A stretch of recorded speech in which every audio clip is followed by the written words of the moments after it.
Yeah, hello everyone. Saka mu last video medu tataura about a number data type, and in this video we want to talk about a data type known as a Boolean, and pakati Boolean pacho pakaita sei pakadai so ndo pakati Boolean.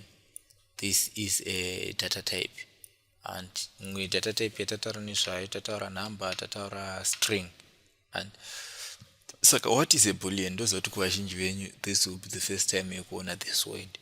And a Boolean it's a value yakamirira true kana kuti yakamirira false. And that is a value yakamirira chi true kana kuti yakamirira false. And saka true na false tinovada papi moshaya kuti true na false ku JavaScript ku programming zvinombopinda papi. Chero pachazodzidza mamwe programming languages chero kupi.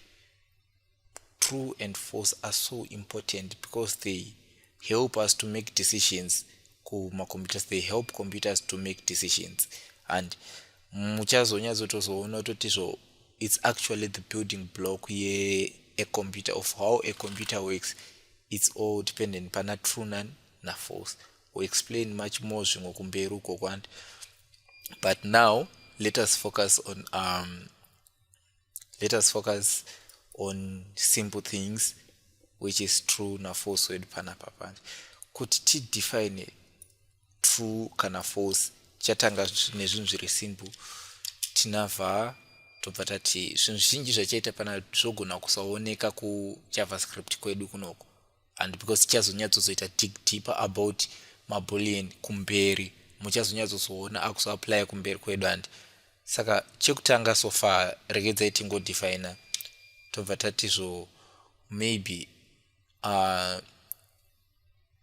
age yatinoda kuzoona tobva tati maybe inenge chinzi is above, regedzai titi above 18 like this.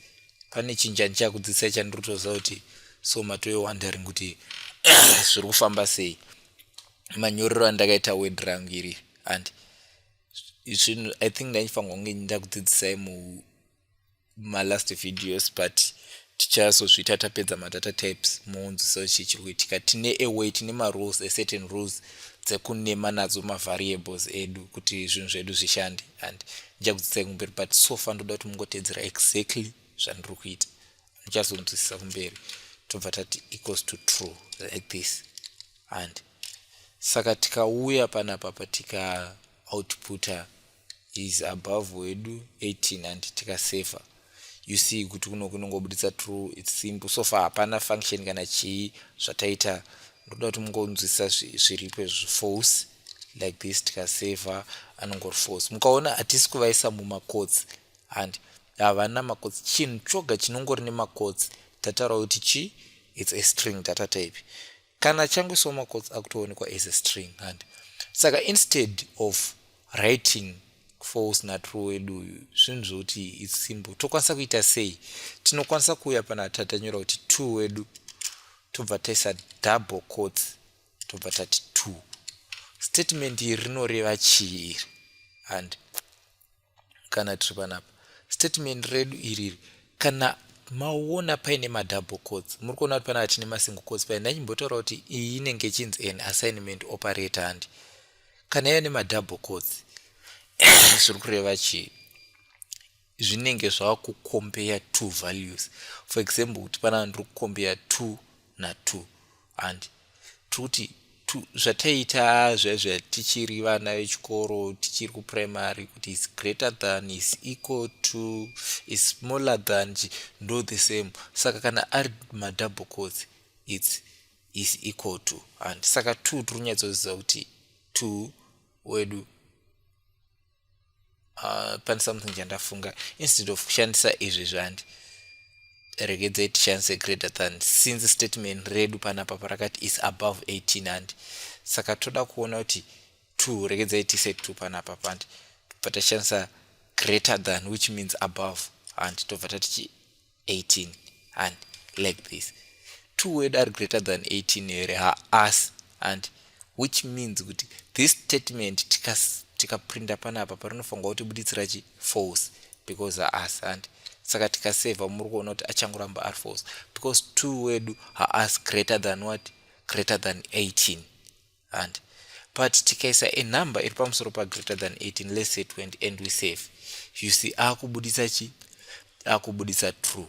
And saka panapa takutokwanisa kucompare manumbers and kuti 20 ndi greater than 18 here, yes, saka is above 18 anobuda ari true, kana ari less anobuda ari chi. Saka tokwanisa kuchanisa, then tine double equal sign yaindainchitaura nezvayo ichi, and yakucompare 20 wedu ari equals to 18 here, tikaseva ichabudisa false haasi, but tikati 18 is equals to 18, yes, are equal to, and then tina true. And tichadzidza more about masigns ava vana double, vana greater than anachi, and mumavideos edu anoteera, but so far tachida kungoti tidzidze about mabasics a Boolean, which is true or what, or false. And saka toziva kuti video irogona kunge riri a bit confusing, but tichadzidza more kumberi so tinyatsonzwisisa. Saka yeah, this is much about this video. Let us stop here toona zvinoteera pamavideos anoteera. Thank you for watching. Don't forget to subscribe. See you in the next video.